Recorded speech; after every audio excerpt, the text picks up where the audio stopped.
today was how the world of work has changed and what is the tech skills gap, which is the question we're going to address.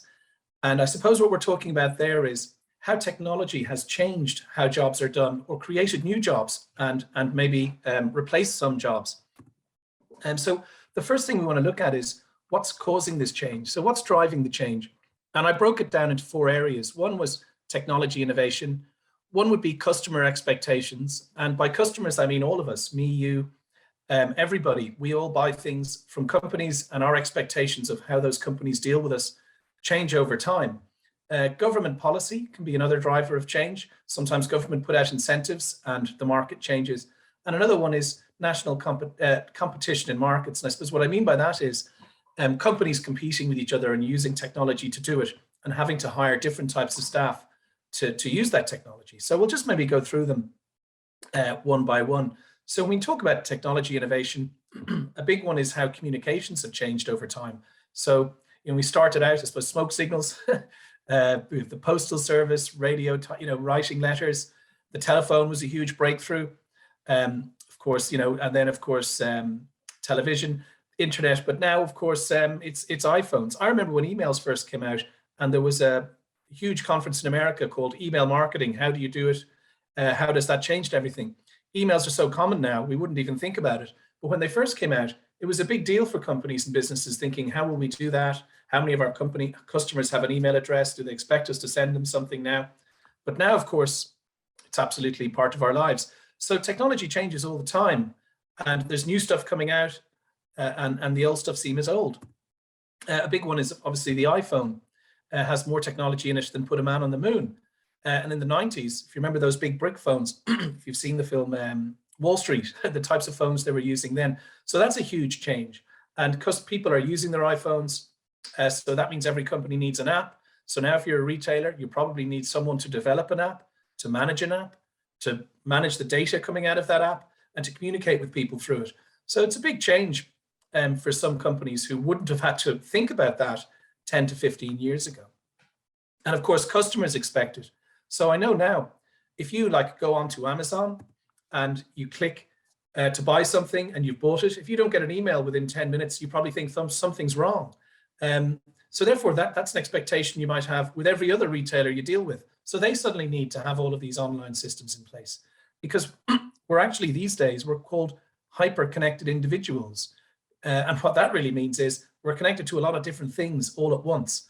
So you might get a message from someone on Facebook, reply to them on WhatsApp, which is also a Facebook product, or send them a text, go on to MSN Messenger, maybe you'd send them an email.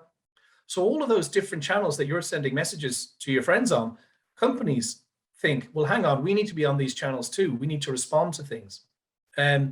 If you think about it, when something goes wrong and people go on Twitter and complain about it, and suddenly it gets fixed really quick, it's because companies are really afraid of their online footprint being dirtied up, and they want to come across as being digitally savvy, and that's all down to customers being on there, which we mentioned there. So let's have a look at something like the banking sector and maybe how that's changed due to technology. So in the past, if people can remember, banks used to only open for, I don't know how many hours a day, but they close for lunch, lock their doors, open at 9, close at 5, that was it. You're dealing with paper checks. There was a whole bunch of staff in the back office sorting checks, moving the paperwork around. Of course, it was a paper system, but nowadays it's digital, it's online. The staff in banks have completely changed. It's about data analytics, it's about cybersecurity. Your bank is 24/7 on the app. It's online as well. They have a website. So the staff that they need to manage all these systems have completely changed. I mean, if you look at in the past, so this is one of the first banks, and this is a Wells Fargo in the Wild West. So if you imagine those gentlemen standing there who work there, what would be on their CV? It's probably something like, are they good at mathematics? Might be one. Physical security. Do they have a gun license? Did you even need one back then? Are they good at shooting it? So, the types of staff that you're hiring in these first banks, very different than nowadays, where, we at the school, we have 3 data analysts from Bank of Ireland on our lecturing staff. So they're huge on data analytics, very big. They even have social media managers, but they're looking at algorithms, apps. Cybersecurity is huge, as I mentioned. So the type of person that's being hired by a bank now is so different. And I know I gave the example about the West, but if you look at even 20 years ago, 10 years ago, the type of CV you need to get hired by a bank is completely different. The type of person they're looking for is completely different. And they're not really hiring tellers anymore at all. And if you look at, this is probably a bit more like the competition slide I had, but Barclays, who a bank in England, came out with this Ping It app, which is a way of sending money around. They had to do that because of PayPal, this is sort of their answer to it. But one of the reasons they did it was they noticed that grandparents were sending a lot of money to grandchildren, and they were doing it by paper checks. And it turns out that most of the checks written in the UK were by grandparents sending it to grandchildren. And Barclays were spending a lot of money on sorting houses, paper management, all the rest of it, driving these checks around in trucks, logistics. They wanted to cut that out. So they aggressively marketed Ping It to their more elderly customers to stop them writing these checks and getting them to send the money to their grandchildren using Ping It.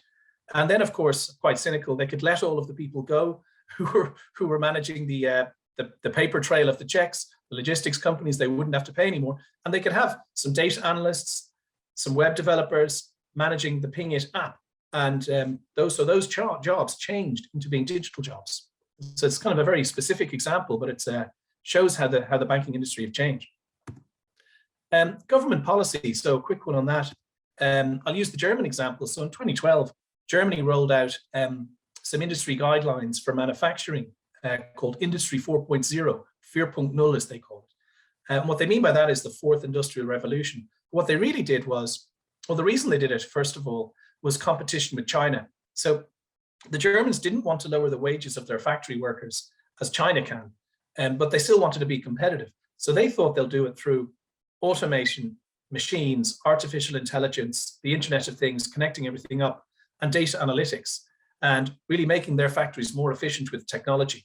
So the government would offer incentives to German manufacturers to digitize and to take on new technology. So they'd get aid from the government. So this was rolled out across Germany in manufacturers. This is kind of the growth of it. I'll kind of move on because I know we lost some time at the start. But the upshot of this is now in their manufacturing industry in Germany, they have all these new tech jobs, data analytics, cybersecurity, web development, project management, and all the rest of it that weren't there before. And it was the government driving this change and then manufacturers taking it on board.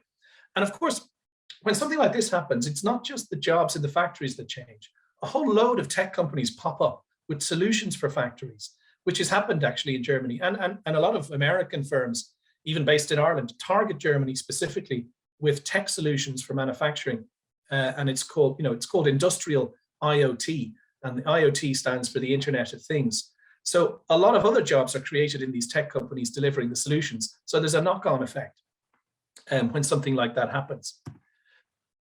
Quick one on competition in markets. So I'll use retail as an example of how the retail industry has changed. So in the old days, they used to compete on price. There's been a baked bean war, and there's also been a bread war where they would keep discounting the price of these things to get you to come in to shop in their shop. And it actually got so bad that at one point when you went into one of them, they'd give you a can of baked beans for shopping there for free, just to get you in. And this, of course, led to a Mexican standoff because everyone's losing. And what they did was then they put up these signs saying, if you can find a cheaper version in our competitor, we'll match it. Now that sign isn't for you at all. That sign is telling their neighbors or their competitors that if you drop your price, we will. We're willing to go there, so just don't do it. So it kind of kept them both honest, thinking, well, if you will, I will, and they'd stay there. So they needed to find new ways to compete where they wouldn't both lose. And the way they're doing it now is technology. So through things like smart shelves, so you might know this if you go into Dunnes stores, or even in Tesco's, there is sensors in all of the shelves. And what it's doing is tracking when products are being depleted. And then it will ping a message saying, this needs to be stocked up. And then someone will come and stock it up. So that's smart shelves is quite common now. There's beacons around the store tracking people walking around, tracking in some cases where eyes are looking onto different shelves to know where best to place things. They won't be tracking you as an individual, but just people in general. There's automated checkout. So they're using a lot of tech in there, which means that they need to hire people who understand that. So data analysts, web developers, all the rest of it, to manage these systems, which is all backstage. And you mightn't notice it, but it's all there. Quick one on a job which many people would aspire to be, a marketing manager, very common job. That role has also changed. So we'll have a quick look at that and how technology has changed that through the ages. So in the old days, and I'm not going back as far as this example, when the show Mad Men, when in the ad agency, where it's all about copywriting, writing jingles, putting together ads and visuals. I mean, that was right up until the 80s, 90s, really what most advertising people did, even into the 2000s. But that's completely changed now. And nowadays, it's all about social media, segmenting data, your web design, data analytics, figuring out where people are clicking on a website, and all sorts of stuff. So there's a lot more to marketing now, which is very, very technical. And the role has changed almost completely to being very tech focused from being quite a creative role initially. Not that it's not creative now, but the technical hard skills are there. Almost more than 50% of what I would say would have been traditional marketing. And I thought about this. It was, if you got into the DeLorean now, this movie Back to the Future, and went back to 1985 and got the very top marketing person in the world and brought them to today, I don't think they'd be able to do the job. They wouldn't really understand it. They wouldn't be able to log into any of these systems. So it just shows how much things have really changed in that job. And to do that job, they'd have to do a crash course in data analytics or digital marketing or something like that to get up to speed with even a junior marketer these days, or an entry-level marketer. So what does it all mean? Well, it means that companies need new skills and new staff to keep up, new staff with new skills. So let's look at the tech skills gap and what that is. So I'm going to use data analytics as an example. So IBM, and this was earlier this year, put out a report that there's been a 28% increase in the need for data analysts over the last 3 years. That's quite a big increase as far as a job function goes. Usually they can stay quite flat or move a little bit. That's a big jump. And on LinkedIn, which you probably know is an online, a bit like a social media platform for CVs based around the workplace, it's data analytics is third in their list of top 10 emerging jobs. So this all sounds really good, right? But the European Commission have said that there'll be 484,000 unfilled positions in data analytics by 2025. So what that means is there'll be companies in Europe advertising for a role, saying data analyst needed, and there won't be enough people to fill them. Now, there will be people looking for jobs. There'll be unemployed people saying, I'm looking for a job, but they won't have the skills to do that job. So there's a real mismatch. So, it's a bit of a, it leads, that's what the skills gap is. So you have someone who wants a job, but they don't have the skills to actually take the job that's on offer, to the tune of 484,000, so almost 500,000 people. So let's have a look in Ireland. So Skills Ireland have predicted that there'll be a shortfall of 146,000 people needed for IT jobs by 2022. So 2022 is actually a month away. So it'll be interesting to see if that statistics comes true.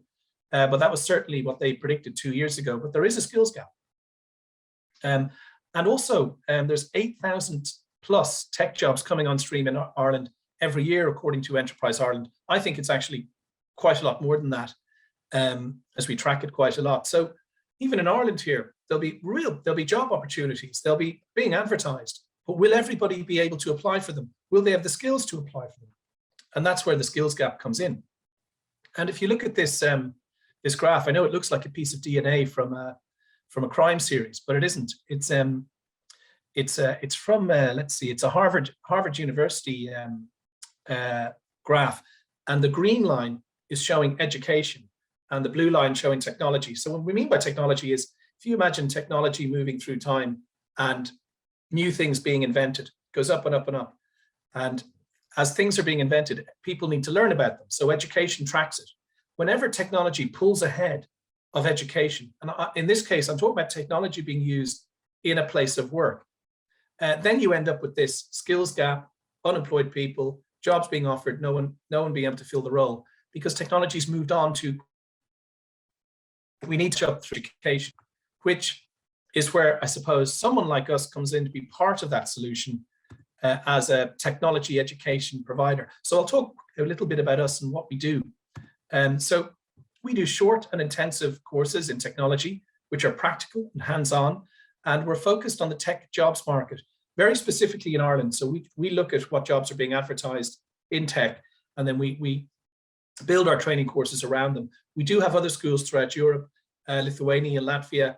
We're moving into Prague, Vienna, Budapest. We have plans for that. So quite experienced. But in Ireland, we only focus on the Irish jobs market, and we're standalone here. Our courses are live and interactive. So they're online, but they're all 100% live with a professional teacher there. And I'll get to who the teachers are shortly. We might be moving into a classroom setting sometime in the new year, but it's all reliant on COVID. I know we're all watching the news and it wouldn't be safe at the moment, but they're online currently. And who are they for? So people like yourselves, if you're watching this and you're part of the general audience who attend these things. So adults who want to change their career. They're designed for beginners. So you don't need any prior experience to do one of our courses. We build you from the ground up. We have students studying from all sorts of background, from construction, hospitality. We've had a fully qualified dentist who's trained as a data analyst. So we've had all sorts of background, and you don't need any experience, as I said. So the course topics, we have data analytics, software testing, cybersecurity, web development, which is building websites, UX, UI design. Now, what that means is user experience design. So that's really about designing the look and the feel of a website around how humans interact with it. So you probably noticed the Amazon website changes quite a lot all the time. And that's because they're always watching it, seeing where people are clicking, seeing how people are using the website, coming up with better ways to lay it out for people to use. And that's what a UX UI designer would do. The web developer would be building the website, and then the tester testing it. If you talk about construction, maybe a UX UI designer is an architect, web developer is the construction manager, software tester is the structural engineer, making sure it's all standing up in those terms. So they're the general courses we're doing. We're adding more all the time. And our lecturers are from companies such as these. So from Bank of Ireland, we've got 2 senior data analysts. We also have their lead designer. Hewlett-Packard, we have their lead UX designer. We have the European data lead from TikTok teaching the data analytics course. He's also ex-Facebook. City Swift, we have their data analyst. That's an Irish startup. As with Scurry, we have the cybersecurity manager, and Accruent is one of our advisors in cybersecurity. So this isn't all of the lectures. It's just to show that it is very important to us that our lecturers are top professionals working in the field. We don't have academics as lecturers. They're all professionals working in the field. And the idea is to learn how to do a job from a top professional who's already doing it. And then we have a career center. So after the courses, we help you with your CV, your online presence, and then we share your CV with partner companies who might have open roles. And I'll get to the partners in a minute. And we also help you prepare for interviews. So if you have an interview, whether we got it for you or you got it for yourself, we'll have a Zoom call and get you ready for it, and anticipate questions you might be asked and help you out to get you the job. And we've been quite successful placing candidates. So our partner companies, we're partnered with OneLogin, recently partnered with Google, very proud of that. But we're also partnered with Scale Ireland, who are, they represent Irish tech startups, and we place interns with their startups. And also Trinity College, Launchbox, and Tangent startup incubators, we partner with them. We place graduates with their tech startups. So here's a little case study. We had a lady called Svetlana who joined us on the data analytics course in May. And she's actually got a video on the website. You can check it out afterwards. And she was running a beauty salon, and then COVID hit and she lost her job with the lockdowns. So she came to us at the beginning of the year to do the data analytics course. After the course, we placed her with Tune Release, who are an Irish tech startup, members of Scale Ireland. They actually came through Trinity College Launchbox, and they're an online marketing platform for music artists.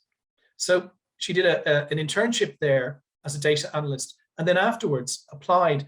We prepared her for the interview and got a role as a junior analyst at Accenture.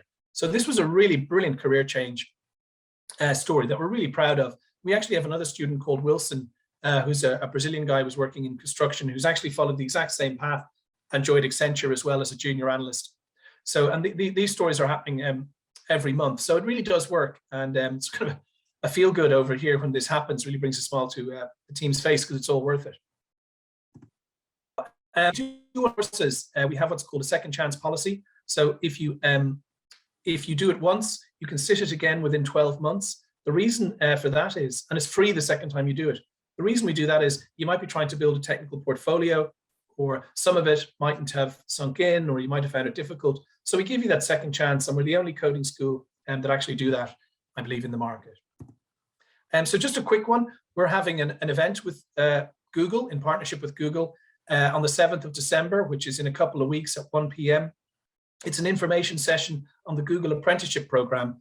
And really that's a program in Ireland where they'll take in apprentices to train as web developers, but you do need to have the basics of a coding language to do it. So once you've done our web development course, that actually gets you into a good place to apply for this because we will train you in a coding language and give you the basics. And that's what's required to go for the Google Apprenticeship program. So in partnership with them, we're having an information session on Tuesday the 7th at 1 p.m. You just need to go to our website, go to the events page, and you'll be able to register for that for free, which at the very end here, the website is dublincoding.ie. So that's dublincoding.ie. If you have any questions for me, if we don't have any time now, my email is luke@dublincoding.ie, same one. And you can catch us on all of these channels, Facebook, Twitter, LinkedIn, YouTube, Instagram, which are all managed by Maeve O'Sullivan, our marketing manager. And we're very prompt in getting back to people who message us. So that's really it from me. Thank you very much. I don't know if we have time for questions, Ruth. We mightn't have with the fumble at the start. No, and indeed, look, these things happen with technology. It's just life, and don't worry about that. There have been actually just lots of nice comments coming in saying, so true, great presentation, and thank you for sharing. And I'm particularly interested in the second chance that people have when they train with the likes of yourselves, and that you have some internships set up with Scale Ireland. It's designed for beginners, which I think can be quite daunting for people who are, going to take that leap and make a big change in their career. But, obviously after listening to you, this could be a great step for them to take. Data analytics, cybersecurity, UX, UI design, and there was a couple of others in there that you mentioned. Yeah, as well. web development is a biggie too. Web development, that was it. Yeah. So Luke, again, thank you so much for coming to speak, for sharing of your time, for sharing of your knowledge. And it was a pleasure to get to hear you speak again. And I wish anyone and everyone who goes on to do some training with you the very best of luck. Not that they need luck, they'll be in the hands of the experts with yourselves and your team.